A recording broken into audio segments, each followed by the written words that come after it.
먼저 사무엘하 12장 8절에서 15절까지 다시 한번 찾아보시겠습니다.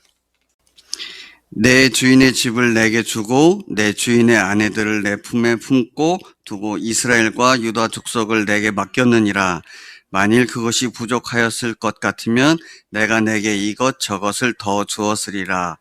그러한데 어찌하여 네가 여호와의 말씀을 업신여기고 나 보기에 악을 행하였느냐. 내가 칼로 햇사람 우리아를 치되 암몬 자손의 칼로 죽이고 그의 아내를 빼앗아 내 아내로 삼았도다.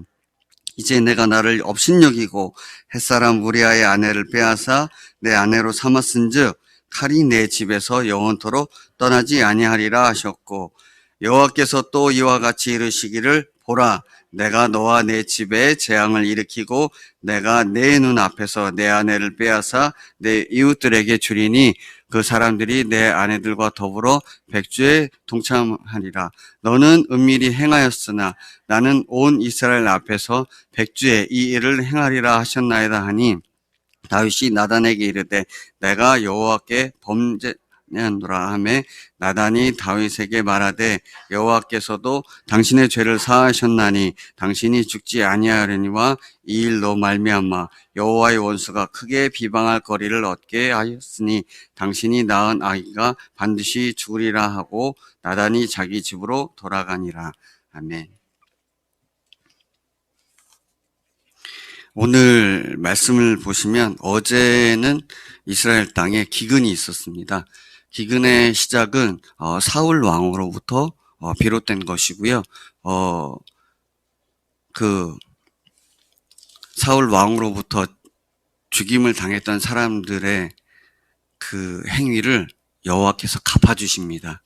갚아주시는데 다윗 왕이 그들의 마음에 있던 정말 절절한 아픔을 해결해 주시죠. 7명의 목숨을 죽임으로써 그 값을 치르게 하셨는데요. 이 말씀을 보면서 정말 하나님께서는 자신이 행한 그대로 갚으신다는 것을 다시금 말씀해 주셨습니다. 오늘 말씀은 15절서부터 22절 말씀인데요. 블레셋과 다윗의 관계를 보면 평생에 걸쳐서 계속되는 원한 관계와 같이 되돌이킬 수 없는 정말 이런 관계임을 다시금 볼 수 있습니다. 하나님께서 8절에서 15절까지 말씀하신 이후에 말씀하신 그대로 이루어짐을 계속해서 보실 수가 있는데요. 이 말씀을 볼 때 왕이 잘못했을 때 어떻게 보면 죄가 없는 국민들이 어려움을 겪는 거라고 생각하실 수도 있습니다. 하지만 그 상황을 자세하게 보시면 국민 한 사람 한 사람도 주님 앞에서 자기가 한 것을 되돌아보아야 하기도 합니다. 하나님께서는 공동체 안에서 개인에게도 역사하시지만 개인이 있는 공동체도 또한 하나님 앞에서 다루시기도 합니다. 이 말씀을 볼 때에 정말 하나님 앞에서 어떻게 살아야 되는지 다시금 결단하고 또 어떻게 해야 되는지를 말씀하고 계시는데 자세히 한번 보시겠습니다. 블레셋 사람이 다시 이스라엘을 쳤다고 말씀하고 계십니다. 그런데 그냥 치는 게 아니고 거인이 등장했습니다. 다윗이 골리앗을 쳐 죽였을 때 이 상황이 이스라엘과 블레셋이 상황이 역전되는, 그 전까지는 블레셋이 굉장히 강성했었는데 다윗이 골리앗을 쳐 죽이면서 상황이 역전되었습니다. 그런데 오늘 말씀의 끝자락에 보시면 그 골리앗의 동생도 죽게 됩니다. 또 블레셋은 항상 이스라엘이 만만하고 또 연약해 보였을 때 쳐들어옵니다. 이 상황을 볼 때 일단 이스비보노비 다윗과 싸우게 됐는데 이 상황에서 다윗이 위험에 처했는데 요압의 동생인 아비새가 구출해 줍니다. 아비새는 정말 다윗과 함께한 용사 중에 용사이기도 하고 정말 싸움도 잘하지만 정말 충성된 자임을 알 수가 있습니다. 그래서 다윗이 목숨을 건졌지요. 그렇게 되니까 다윗과 함께한 추종자들이 신하들이 이렇게 말합니다. 그에게 맹세하여 이르되 왕은 다시 우리와 함께 전장에 나가지 마옵소서. 이스라엘의 등불이 꺼지지 말게 하옵소서. 정말 충성됨을 볼 수가 있습니다. 다윗이 어떠했는지를 알고 있지 않습니까? 압살롬에서 쫓겨서 도망가는 모습도 봤고, 또한 압살롬이 죽었을 때 전쟁을 이기고 돌아온 신하들에게 먼저 그들이 잘했다고 칭찬하기는커녕 먼저 자신의 아들 압살롬을 찾으면서 울었지요. 그 모습을 보고 요압이 왕 왜 그렇게 하십니까? 라고 얘기했는데 이 모습을 다 본 상태에서 아비새가 이렇게 얘기하고 있는 겁니다. 왕이시여, 왕은 이스라엘의 등불이시니까 이제는 전쟁에 나가지 마십시오.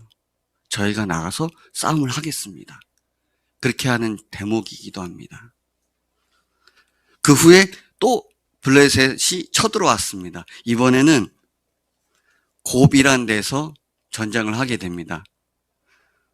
곱은 게셀이라는 지역인데요. 유대의 서쪽 기슭에 있는 도시로서 그 욥바로 가는 중요한 길목에 있습니다. 아주 전략적 요충지인데요. 이곳에 블레셋 사람들이 쳐들어왔을 때 또 거인족의 아들 삽을 쳐 죽이게 됩니다. 또다시 블레셋 사람이 쳐들어왔는데 이번에는 골리앗의 아우 라우미를 죽이게 됩니다. 또 가드에서 전쟁하는데 이번에도 거인족의 소생이 있는데 다윗의 형 삼마의 아들 요나단이 그를 죽이게 됩니다. 그래서 22절의 결론으로 이 네 사람 가드의 거인족의 소생이 다윗의 손과 그의 부하들의 손에 다 넘겨졌더라라고 말씀을 맺고 있습니다. 우리 어르신들은, 우리 형제님들은 아실 겁니다. 항우에 대해서 아시지요? 삼국지에 나오는 항우인데요. 삼국지가 아니죠. 항우는 사실 용사 중에 용사지만 한 명이 300명 이상을 너끈히 감당할 수 있는 용사 중에 용사입니다. 골리앗과 같은 거인족을 이스라엘 백성이 만났을 때 먼저 기세에 눌리게 됩니다. 싸움은 기세입니다. 어떤 용맹한 장수나 어떤 사람이 등장했을 때 1대1로 붙게 되면 전쟁의 승패를 가를 수 있듯이 용사는 전쟁에 있어서는 정말 아주 중요한 사람이기도 합니다. 전쟁의 또 기세가 될 수 있는데요. 이 네 사람을 쳐 죽였을 때 이스라엘의 다음 세대들은 평안을 얻게 됩니다. 골리앗 하나로 인해서 이스라엘이 다시 전쟁의 양상이 바뀌어졌음을 알고 계셨듯이 이 네 거인이 죽음으로써 이스라엘의 평화가 올 수 있는데요. 상황이 좀 아이러니하시지 않으십니까? 다윗 왕이 잘못해서 하나님께서 징계, 보응하시는 과정에 있어서 블레셋을 등장시키셨는데 가만히 들여다보니까 거인을 없애게 하십니다. 또 다윗 왕의 권위를 하나님께서 세워주십니다. 충성된 부하들로 인해서 다윗 왕을 실추된 여러 가지 모습들을 덮어주시고 세워주시는 역할도 하고 또 이스라엘을 사랑하셔서 다음 세대들을 위해서 거인들을 멸하시기도 하십니다. 이 내용을 볼 때 이 말씀이 우리나라와 또 우리 교회에 적용이 된다고 생각되어졌습니다. 정말 우리가 염원하는 우리 국가와 민족을 위해서 정말 열심히 일하시라고 대통령도 국회의원들도 뽑아드렸는데요. 지금 작금의 상황을 보면 정말 싸움하기 바쁘시지 정말 국가와 민족을 위해 일한다고는 볼 수가 없는 상황입니다. 정말 우리가 국가와 민족을 위해서 다음 세대들을 위해서 열심히 일하시라고 뽑아드렸는데 이런 상황이 너무나 가슴이 아픕니다. 또한 우리 교회를 보시면 정말 우리 교회 세 가지 소명을 위해서 우리를 이 땅에 부르시고 우리 교회를 세워주셨는데요. 우리가 정말 하나님 앞에서 공동체 안에서 또 내가 속해 있는 공동체를 위해서 어떻게 살아가고 계시는지 하나님 앞에서 다시 한번 살펴보는 시간이 되었으면 좋겠습니다. 하나님 앞에서 모든 것을 행하고 있는데요. 정말 두렵고 떨림으로 행해야 되지 않나 싶습니다. 왜냐하면 오늘의 말씀의 시작이 하나님 앞에서 우리가 한 것을 그대로 되갚으시기 때문입니다. 잘했다고 하시면 칭찬도 해주시고 더해주기도 하시지만 우리가 하나님 앞에서 잘못했다면 공동체가 그것을 같이 겪게 되어 있습니다. 왕만이 문제가 아니고요. 공동체 안에 속해 있는 우리도 또한 공동체 안에서 지체로서 행동을 정말 주님 앞에서 해야 됨을 생각하게 됩니다. 이 말씀을 생각했을 때 이 말씀이 생각났습니다.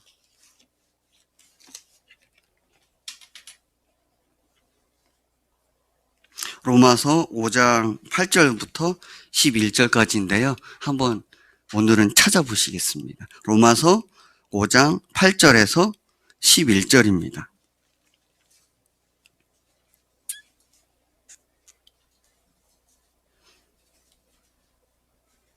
예, 찾으셨으면 다 같이 읽으시겠습니다. 우리가 아직 죄인 되었을 때에 그리스도께서 우리를 위하여 죽으심으로 하나님께서 우리에 대한 자기의 사랑을 확증하셨느니라. 그러면 이제 우리가 그의 피로 말미암아 의롭다 하심을 받았으니 더욱 그로 말미암아 진노하심에서 구원을 받을 것이니 곧 우리가 원수 되었을 때에 그의 아들의 죽으심으로 말미암아 하나님과 화목하게 되었은즉 화목하게 된 자로서는 더 그의 살아나심으로 말미암아 구원을 받을 것이니라. 그뿐 아니라 이제 우리로 화목하게 하신 우리 주 예수 그리스도로 말미암아 하나님 안에서 또한 즐거워하느니라. 아멘. 예수님 부활하셨습니다. 십자가에서 죽으셨고 피 흘려 죽으셨고 부활하셔서 지금 살아계시고 우리와 함께 하십니다. 우리가 하나님 앞에서 삼위일체 하나님 앞에서 공동체 안에서 우리 대한민국 안에서 살아갈 때에 어떻게 해야 되는지 또 하나님 앞에서 어떻게 내가 살아갈 때에 공동체에 어떤 영향을 미치고 또 우리가 공동체를 위해 어떻게 살아가야 되는지를 다시 한번 점검해보고 지금도 부활하신 우리 주님 붙잡고 오늘도 하루를 살아가시기를 소망합니다. 기도하시겠습니다. 하나님 아버지 감사합니다. 올해 함께 모여 기도함으로 성령의 충만함을 받으라 말씀하셨습니다. 우리가 이 말씀에 또한 연말까지 또한 순종함으로 아버지 하나님께 영광 올려드리게 하옵소서. 오늘 허락해 주신 말씀을 받습니다. 주신 말씀 묵상합니다. 다윗 왕을 통해서 우리에게 허락해 주신 모든 말씀과 또한 다윗을 따르는 신하들의 그 충성됨을 우리가 보았습니다. 다윗이 죄를 범하여서 또한 여러 가지 어려움들을 겪고 있지만 하나님 아버지께서는 이스라엘을 사랑하셔서 또 다윗의 신하들로 하여금 대적자인 거인들을 멸하게 하심을 우리가 보았습니다. 우리가 공동체 안에서 정말 하나님 앞에서 삶을 똑바로 살게 하옵시고 또 우리가 다음 세대를 위해서 공동체 안에서 또한 영적 싸움을 치열하게 함으로써 승리함으로 아버지께 영광 올려드리게 하옵소서. 감사드리며 예수님의 이름으로 기도드렸습니다. 아멘.